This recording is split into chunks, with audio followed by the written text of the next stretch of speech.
now they know it's for the name, the legacy. I'm going to share something with you that might put me in a very negative light, yeah. Relationships are not my forte. See if someone grabbed up my wife or something, completely different ballgame. I'll walk away from here, and this has been like a therapy session.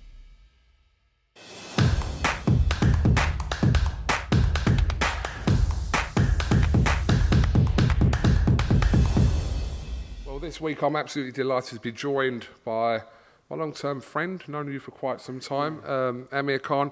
Welcome to the Raw podcast. Different type of interview, because you usually have me driving you mad over the years, asking you about this fight, that fight, but it's going to be a little bit different. Yeah, it's going to be a little bit different, obviously. It's normally, I know you as KUGAN, the guy to ask all the hard questions when it comes to fights. Also when it comes to myself, my career and everything. But now, being a retired fighter, I'm sure the interview is going to be a little bit different. Let's try and make it different. Right, I'm going to ease you in, Amir, into this. We're going to try and step out the box of boxing, if you like, but we're going to start with a little bit about boxing. And I know a lot of people probably know certain aspects of kind of why you started doing what you're doing. But what were your kind of first ever memories from the sport of boxing? My first memory was of boxing when I walked into that boxing gym and I smelled that blood, sweat, and you know that damp smell that you get in these gyms. I mean, the gym I was at was a gym in it was an underground of a factory. It was a really old one, a really dusty gym it was. But to be honest with you, they were the best gyms because you got the blood, sweat and tears. I can remember it was a winter day, and you know when there's steam coming off the walls because of that's how hard we was working, and it was getting hot in there. But wow. I do remember them days, and that was my first big memory of boxing. What was the first fight that you ever attended, whether it was amateur, professional? Do you remember the first time that you actually went to watch something that was live in person, if you like? I don't remember watching a fight live in person. The first memory I had of a fight was my own fight when I had my first amateur boxing fight. I was 11 years old, and it was in Stoke-on-Trent. And I remember it was in a really old place. It was like in a pub.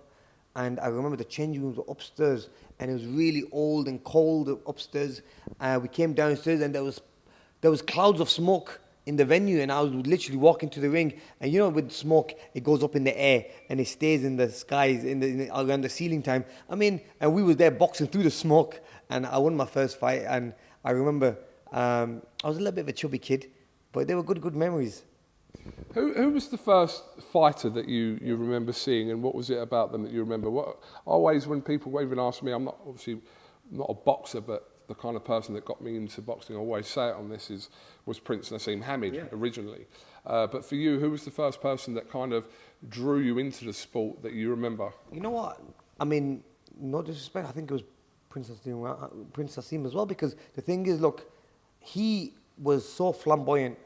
He was always, I love Muhammad Ali, but we only got into it by watching Nassim Hamed because he was live on Sky them days. He was live on television, and he was making all the noise at that time. And obviously I was young, and I just got into boxing. I was thinking, wow, this guy is really good. And I started loving the entertainment side of it, and that's what attracted me, was the entertainment side. And then obviously the knockouts he was having and everything else. So yeah, there's no doubt that it was Nassim Hamed that got us into boxing.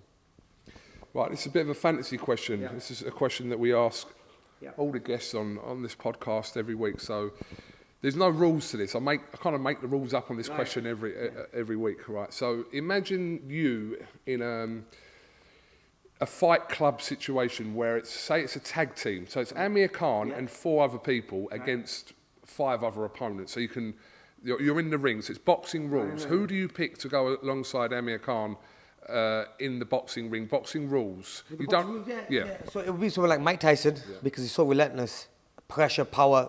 Put him at the front because it takes a team to take him down. Yeah. Then obviously if I'm in it myself, and then they'll be like, we need someone quick. So we'll have someone. Even though I've got the speed, we'll have someone, who's quite slick. Someone like Sugar Ray Leonard. That'd be amazing. Someone like Roy Jones there as well. I think on back side to side, and then I think at the end I'll have another probably heavyweight, which would be someone like George Foreman, because he was so hard hitting. I was just seeing something on YouTube the other day, Twitter the other day, that he knocked out his own lion. He sparked his own lion out. I mean, that's no joke. This is a full-bred lion, you know what I mean? Massive. And he had to knock him out because he went for his brother. I mean, that's what we call power. So your boxing kind of ring team would be yourself, Mike Tyson, Sugar Ray Leonard, Roy Jones, and George Foreman. and George Foreman. Yeah, at the end. You wouldn't even have to do any work in that, would you? Mate, I don't think I have to do anything. I was just thinking that I'll be at the end with my feet up, just chilling out. But I mean, what a team that is. I mean, they are legends of legends, them guys. And what they did in the sport, you've got speed in the middle, you've got power in both ends, then you got me at the back with my feet up chilling, because I don't think they'll get to me. Right, slightly different, same question, but this is a street fight now. Now, we're not, I've got to say, every week I've got to say the same thing. We're not endorsing any kind of street fight. This is a fantasy question. But if it was street rules, no weapons, but street kind of, in a street environment, who are you picking? Are you going for a different group of people? Change that, yeah. So you go for someone like, at the front, you go for someone like Mike Tyson still at the front. Next to him, you'll have someone like Joe Frazier, who I think was a tough man. Then I think you'll go on to probably someone like, let me think. What else is there? See, when it comes to the other fighters, I think there's more good boxers than street fighters. I'll put myself at the end again. I mean, I'm not even trying to get involved in that, but you normally want to go for the heavyweights, you get me? So those who are rugged. They haven't got to be boxers. They could be literally anyone. Anyone. You could pick people from UFC. Anyone, A couple of people pick Bruce Lee. Yeah, I was just going to say Bruce Lee as well. Put Bruce Lee in there. Put Jackie Chan in there as well. I mean, you got some... I mean, I'll put a couple of UFC. Put Conor McGregor, Khabib in there as well. Oh my God, now you're talking about anyone. I could put Khabib in. I'll put Khabib, Mike Tyson, Khabib. Then I'll put Bruce Lee. Then I'll put... I always like Joe Frazier. I think he's a proper street fighter. He looked the type, you know what I mean? I'll put myself at the end. Well, I think you named about 9 people there, but anyway, it don't matter. I think after your first 2, then it was game over. But yeah, I think you're doing that for minimal work as well. But loads of people have picked different people, but it's just it's interesting to see what ones you'd go with the boxing rules if you know they can only use their fists to kind of a street fight situation. Yeah, that's right, because I mean it's totally different. Street fighting is totally different to boxing. I mean, some guys might be look. I can't pick someone like Floyd Mayweather in a fantasy match, or someone like Manny Pacquiao, because they're good on the feet, quick, bang, bang, bang, bang, and they get out. Even myself, man, I'm the best in the street fight. You know what I mean? But the thing is, like, we do have balls. You know what I mean? We step in with anyone, we fight anyone. And one thing about street fight is the first one lands, bang. You know what I mean? So if it's a fantasy street fight, then yeah, you love strong, rugged, tough men. That's why I would go. That's why I went for people like Joe Frazier, Mike Tyson, and someone like Khabib. I mean, they are tough guys. All right, I'm going to stay away from your street team and boxing team if I have a dream about that. Right, Amir, it's an interesting next question for you because you've spent the majority of your whole life involved in boxing, but do you ever think about, or can you think about, if you hadn't got into the whole business of boxing, whether it's a fighter, or training people, managing, whatever, everything you've kind of done, promoting, etc., what would you be doing now if Amir Khan had not got into the sport of boxing? You know, I don't know what I'd be doing. Honestly, like, I know I was always a hard-working person, and I went to university, I went to college. I was still in college when I came back from the Olympic Games, you know, after winning the medal and everything else. But I knew that I needed to do something else just to fall back on. So I went into sports science. I was going to go to Loughborough University. I got a scholarship there to finish my sports science degree, and then I probably would have gone to sport, like sports medicine, sports nutrition and stuff like that, because I was always into sporting things, you know what I mean? And I kind of educated myself when it came to dieting, and what I need to eat, how I need to train, how not to overtrain, and how to get to your peak. So I think I would have always been involved in that. But to be honest with you, I probably would have to start at the bottom. I probably would have to maybe gone to the supermarket, stack shelves up. I mean, that's no disrespect. You know, we're having a normal job. Maybe, you know, being a T-boy. I mean, look, you have to start somewhere in life. And I'm not one of them type of fighters. I'm one of them type of people, you can say, if I wasn't a fighter, that I would have worked from the bottom to the top. I always had ambitions since I was young that I was going to have nice cars, nice houses, and I'm a very determined person where I love to train and work hard towards my goals. And my goal was to one day have nice houses like this, have nice cars. And God's been kind. Like, I'm 35 and I've achieved all my dreams. That, like, literally, there's not much to achieve that I want to achieve, you know. So now I'm happy and I'm content. Amir, you know, when you talk about the things that you wanted kind of to build a better life for, you obviously didn't have the family you had back then that you do now with you, obviously your beautiful kids, etc. But did you think that the way to getting that was through your talent as a boxer and your kind of determination to succeed? Because there's one thing having talent, but actually putting it into practice is two different things. Yeah, definitely. Look, I had the talent, but then putting it to work, that was that's why I was hungry. That I wanted to be the best. I wanted to achieve everything. I can have talent, but if you don't put the work into it, you're not going to get far. So I had to make sure that I'm doing it right. And everyone kind of hyped me. Yeah, Amir Khan's the next big thing. This is even before I made £1. You know what I mean? This is in the Olympic Games. I wasn't getting paid much. I wasn't even getting paid anything. I was just getting paid like £500 every month. Every 3 months I was getting paid £500, and that was just going to buy kit. But then I thought that's not much. So I had that hunger that if I want to be the best, if I want to achieve these things in life that I want, I have to work hard, make it to the top. Not only just become a professional and make a couple of £1,000s. That was not my goal. I mean, I was not interested in that. I was thinking about the big fights that were going to make me the 5 to 10s of millions, which is a motivation. I mean, I'm not sounding big-headed about this, but everyone's different, and I was not happy making little money. I always wanted to make the big money because, you know, when I used to watch these fights and I used to be like, wow, they're making like 50 million, 20 million. Wow, one day I want to make that kind of money, you know? And yeah, man, now I'm here. Do you remember the first ever, like growing up, or the first ever kind of serious argument or altercation you ever got into? Like away from the boxing ring, nothing to do with boxing. Do you remember the first kind of time that stands in your mind over whether it was a fight you had as a kid or was just something that stuck in your mind? I mean, I got into many fights when I was young. I used to always get into trouble, and used to be with the wrong crowd and get into trouble then. And I remember my dad telling me off all the time. Yes, I was a naughty kid when I was young, and obviously I had to go to court and stuff like that for misbehaving, for throwing eggs and stuff like, you know, like I was just young and boisterous. I remember after school one day, we were just messing about with a snowball and eggs. We were just throwing at each other, and I got in trouble for that. And then there was another time where I remember some kid punched me and I hit him back, and I've still got the mark on my hand. If you look at my knuckle right there, there's still a dent right there, and I knocked him clean out, and I got in trouble for that as well because I should not have retaliated back. But obviously, when someone punches you, you know, automatically you're gonna react back, and I hit him, and I got in trouble for that as well. So like, look, I've had my bad days, and I've learned from them not to ever make them again, you know, and not to ever experience them again. But look, there are temptations there. Look, I'm a fighter at the end of it. If someone on the streets pulls me over and says something to me, or even starts on me, I switch. I'm a fighter, you know, that's the type of person I am. If someone punches me, I have to retaliate back. I have to hit him back, even though I know boxing teaches you not to throw a punch back. But sometimes you're in a situation where you might have to. And I know I can defend myself. Doesn't matter how big the person is, how small the guy is. And that's just me, you know what I mean? But like I said, it's got me in trouble at times. But it is what it is. And it's got me out of trouble at times as well. I've had things stolen from me. I've had kids come to me and try to steal my car, and I've had to beat them up. And I've been on my own with like maybe 6 people in front of me. And I think being a trained fighter, sometimes you might be put in that position where you have to protect your family, yourself as well. And I've had to do that, yeah.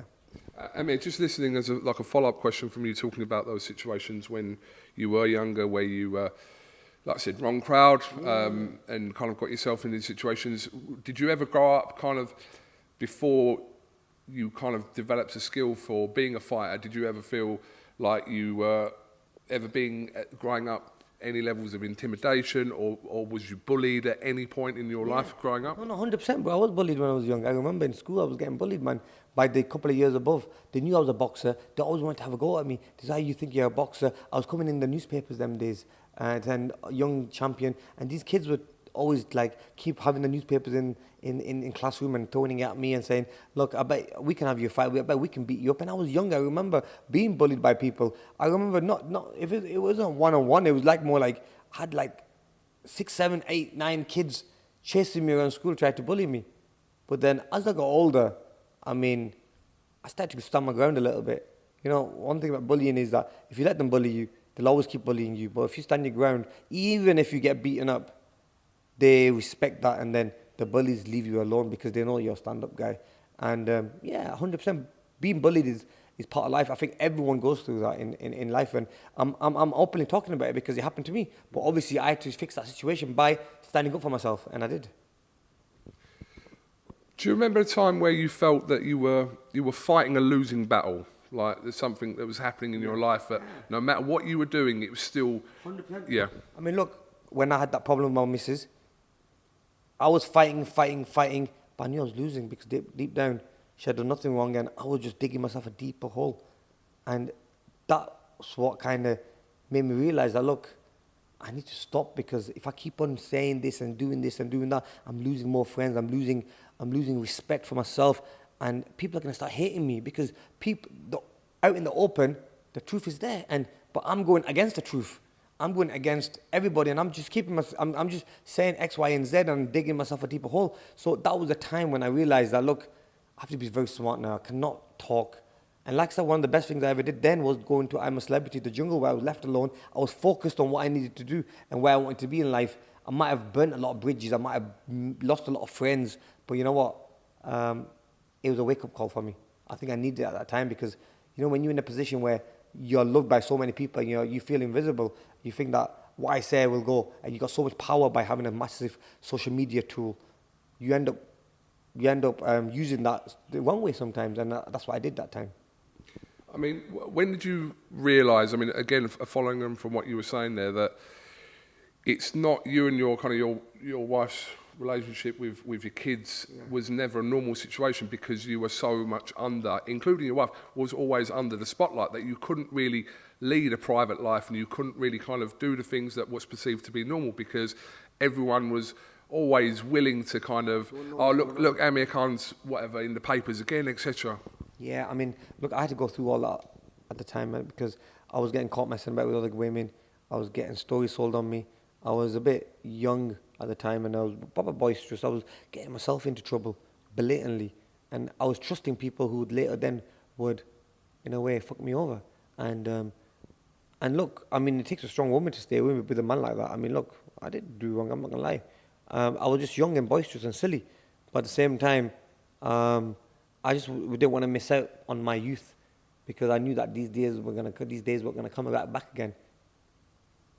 What would you say today, at 35 years old, a retired fighter, father, husband, etc., son, right now, today, what are your everyday battles that you incur in your life, whether it's mentally or whatever it is? Look, everyone goes through that mental health, and I always go back to what people have said, you know, even especially the close friends. You know, when close friends say things to you, it hurts you. And they might be okay now with you, but when they've said things to you, you're this, you're that, and I don't want to say the words that they used against me, but you know, that eats me up every day. Till this day, it still eats me up. And I always think that, is that how people look at me? Is that how people see me? You know what I mean? And I mean, yeah, it hurts you. I mean, like, look, when someone says to you, you're a nobody, you're a joke. I mean, you kind of start thinking that, why do they keep saying that for? Maybe you must be doing something wrong. And I mean, mentally, it does affect you. And then you're losing fights, and people say, you got no chin, or you're shit, you're no good. And then that also gets to you. You know, this is while I was a fighter. And even after your career, like, I still get loads of bad comments and stuff like that from people, but I don't do nothing wrong. I'm a retired fighter, now leave me alone. You don't have to talk about me now. Like, it doesn't really matter. I'm never ever going to put the gloves back on and fight. But, you know, it hurts you. I'm a human at the end of it. And they don't really know me personally, and I've had a lot of people come to me and they've met me and spoke to me and they've said, wow, we never knew that you were this much of a humble guy. I'm just a fun, nice guy, man. I like to spend time with people. And I'm a love-caring person. I don't have no evilness in me.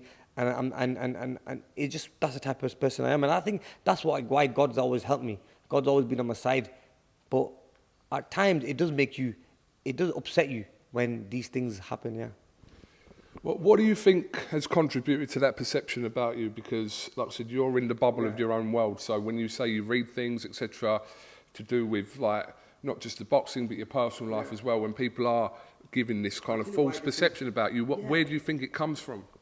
You know, this comes from obviously being an Asian. I'm the only Asian that's got this far. And you never know, in British boxing and British world sport, I don't think there'll be any other Pakistani, British who go this far.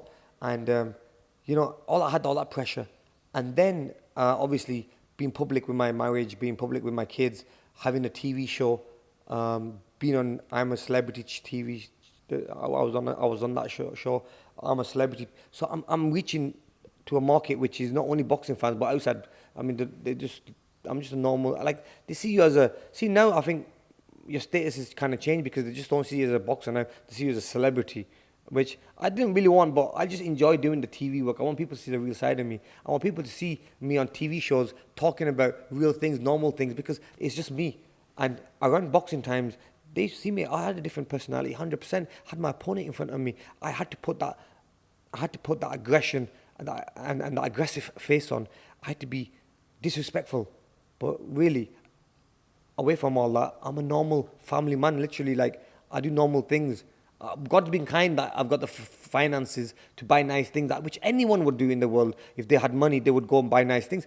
But at the same time, and look after their kids. And hopefully, I've done that well in the sport of boxing that I not only want to look after my kids, I want to look after their kids as well. I want to look after generations, my own family and everyone else have been looked after. So that'll make me happy, and I'll always be remembered for that. You know what I mean? I'm that one that's always given back to my people.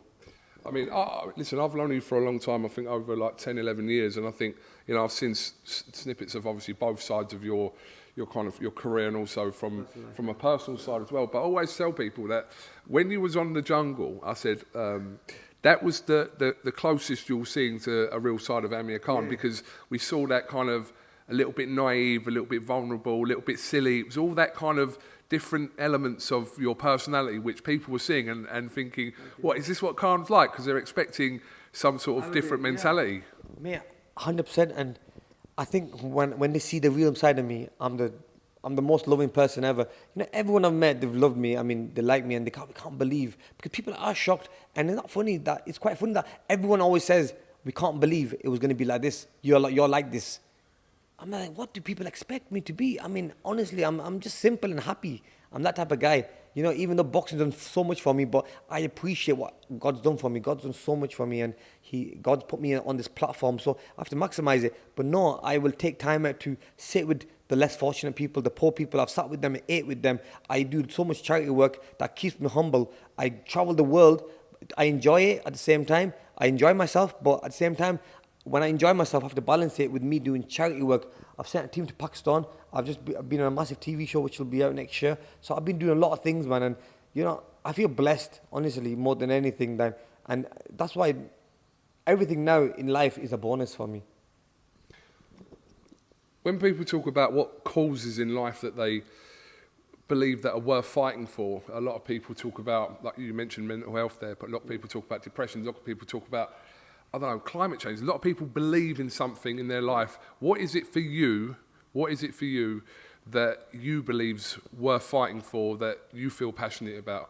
You know, I love fighting for the truth, and also fighting for the people in the world, because look, whenever there's a disaster, whenever there's anything that's happening, any bad doings in the world, say being racism or fights between religions, I like to be in the middle of that and make sure that I can dissolve, I can make it better, I can make the situation better. I like to be involved in stuff like that. And obviously, you know, it's the type of guy I am. I think I like peace in life. I want to be happy. I want to be content. But like I said, nowadays, living in this world, it's not easy. And I know where all the frustration comes from, because when it's financial, maybe not secure, maybe they've just been fired from a job, maybe they've just had some, you know, and I think that's how the world works. But so everyone I see and I meet, I don't judge them. I always meet them being normal, and I never ever judge them in a bad way, because I don't know what they're going through, and I never go too deep into someone's situation. But I've spoke to many people in around. Every day I speak to someone, and there's a new topic we talk about, but I can see in people by looking at someone's eyes that what pressures they're going in, or if they're happy in real life. But at the moment, that the world we're living in at the moment, I think everyone's going through a very tough time, and this is where we all together have to be there for these people. And everyone else, I mean, look, yourself, you might be going through some problems. I might be going through some problems. We all are going through some sort of problems, but it's about then having someone to speak to, having someone who you trust to speak to. Also, at the same time, not judging others. There's people out there on social media who judge people, who talk bad about people, but they're going through the same problem themselves. I mean, this is where they need to sit back and think that, you know, if they didn't talk about people like that, no one would talk about them. They would not be going through what they're going through. So it's about being good in life and being a good person. And that's one thing I've learned. Do you remember the last time you felt that you were fighting back tears? You know what, bro? You know, it's funny this. You know, the last time I cried was when I was 13. And it was after I got beat in the finals from a guy who I already beat. The guy's name was Bobby Ward from Repton Boxing Club. And I cried after that because it was a national final of the schoolboys. And just 6 months before that, I beat him unanimously. Maybe because I was confident, and I cried that night because I wanted to become national champion. I wanted to have that badge on my shorts. After that, I literally won everything. But you know, since then, I've never cried. And there has come times, look, bro, there's been deaths in the family. We've lost family members. I've lost fights. Bro, I've never cried since then. And I hold it back. And I know it's a bad thing not to cry, because sometimes you do want to let it out. But I don't know. I mean, I just hold everything in. And because I've held it in for this long, I just feel like, nah, I'll never cry. Yeah. Is that to do with you as a person? Is it to do with, you made reference straight away as soon as I asked you that question about being 13. So that's obviously registered in your brain as the last time you were able to cry. But if you're in that situation where you feel like you said, it hasn't all gone swimmingly for you. You and your family have gone through some horrendous stuff over the last few years, really bad stuff. But is it a mental block in you that doesn't allow you to be that emotional? Yeah, definitely. I think there's a mental block in there that doesn't want me to be emotional. But you know, some days you want to cry. I swear to God, you know, sometimes you want to cry and just let it out. But I can't do it. Maybe I have to see someone. You know what I mean? I have to maybe have someone mentally talk to me. Look, boxing does change your life, man. I mean, it's mentally made me a tough guy, but I think it's made me too tough. I think I was too tough for my own good. And I think that showed in my fighting skills, the way I fight, the way I am as a person.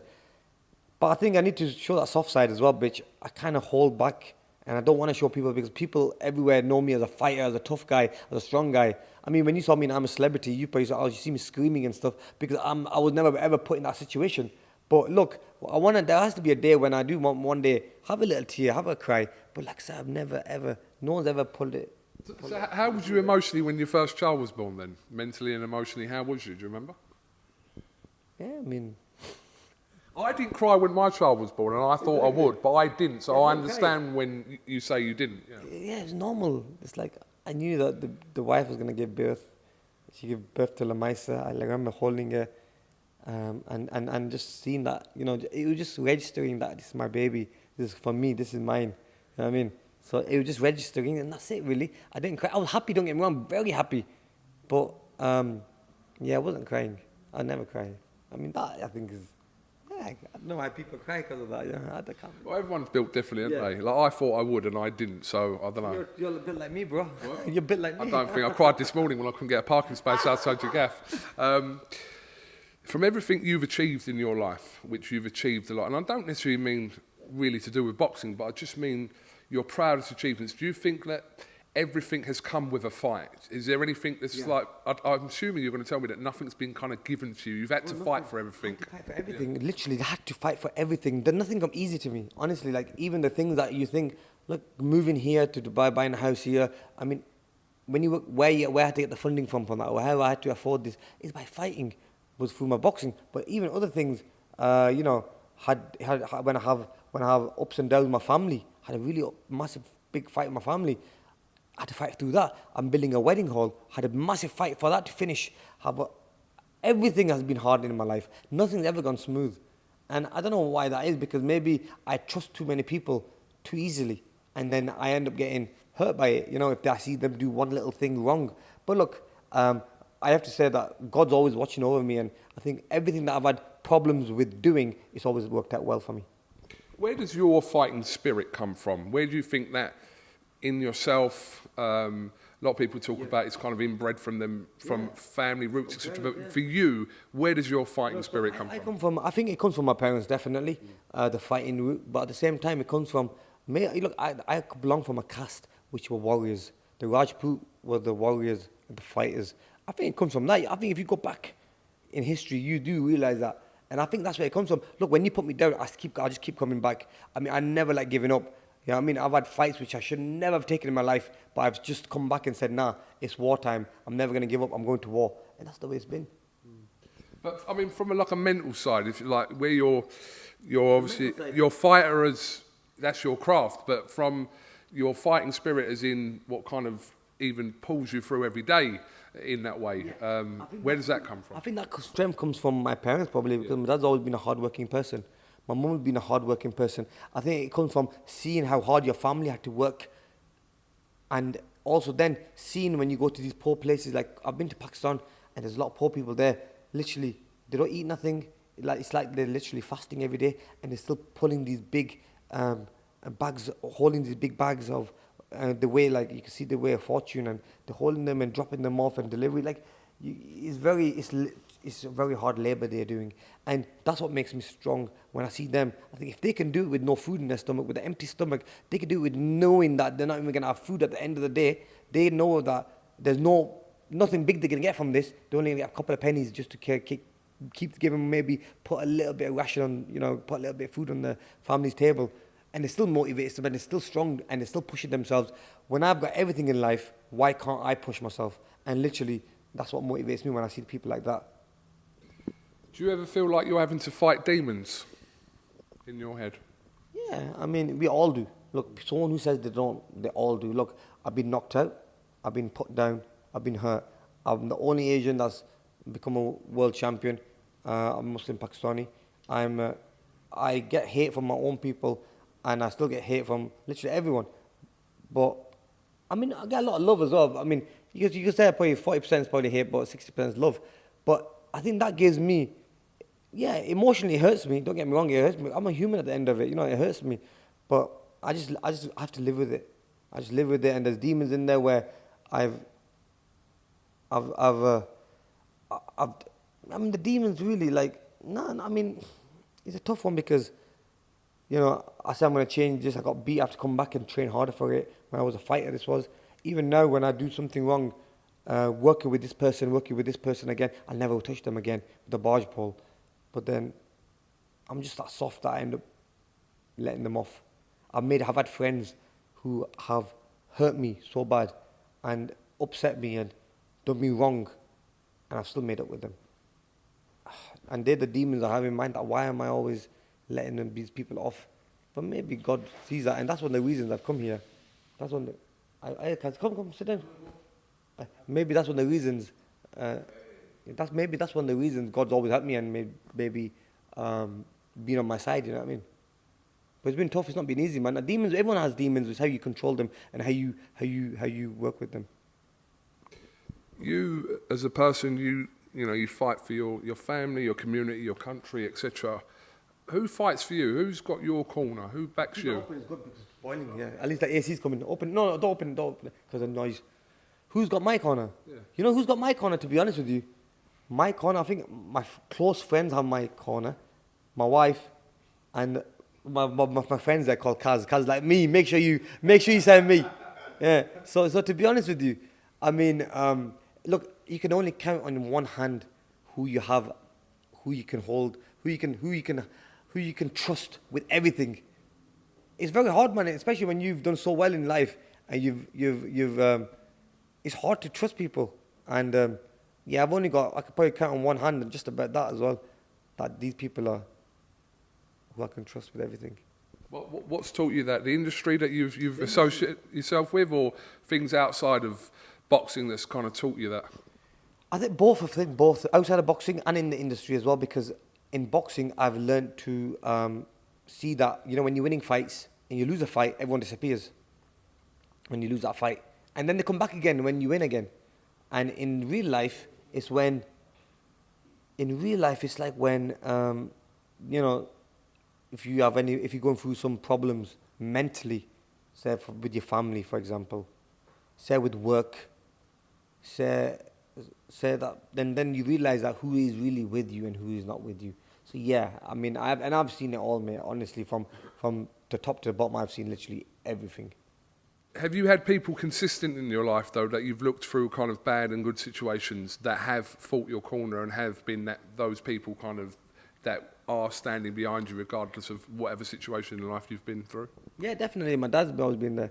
To be honest with you, like, if I know for a fact that even though me and my dad have had ups and downs, and I think he's always got my back.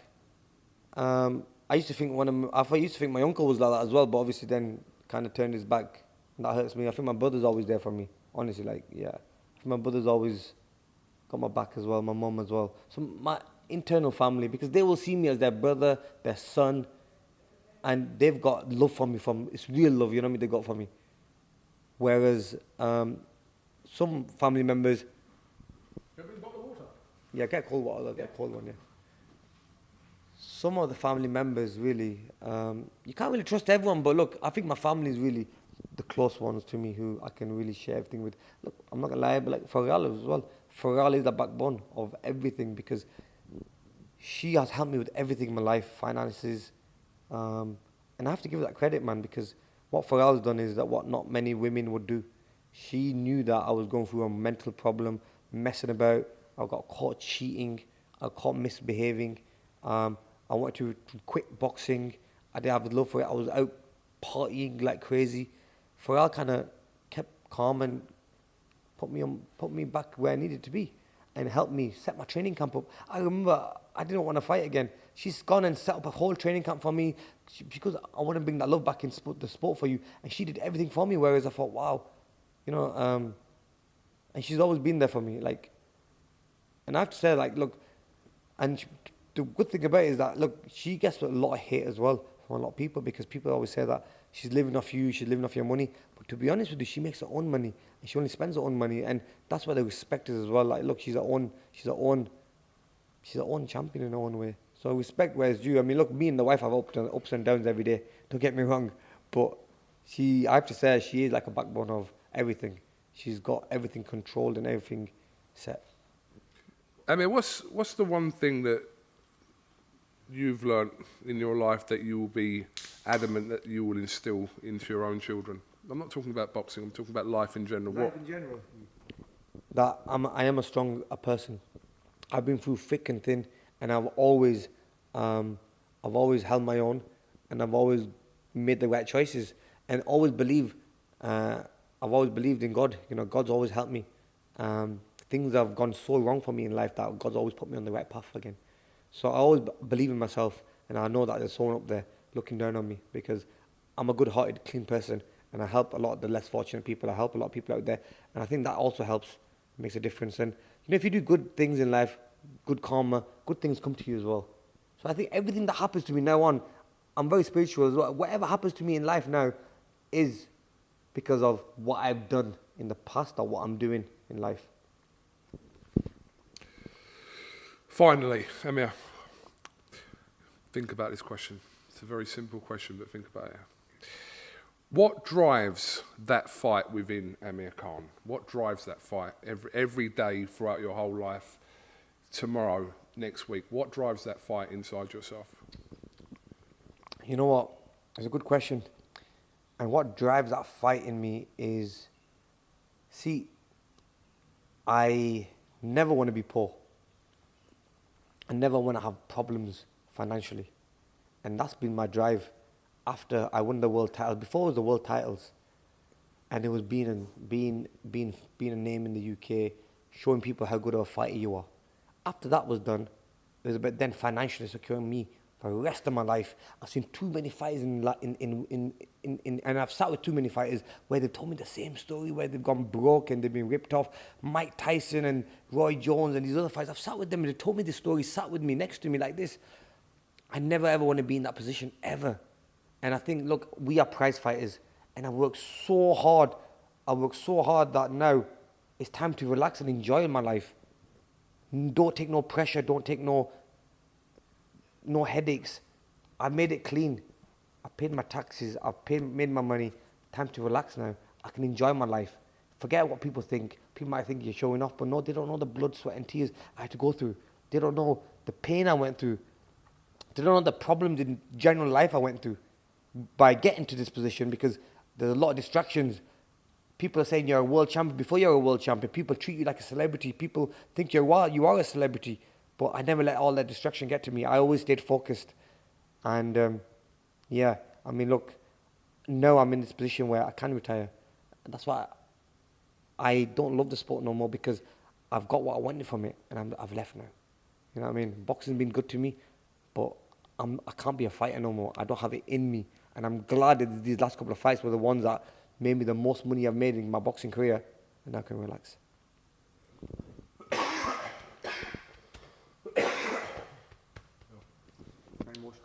No, that's right. That's cool. Okay, well, Amir, listen, I appreciate your time. Listen, I've been interviewing you for so long.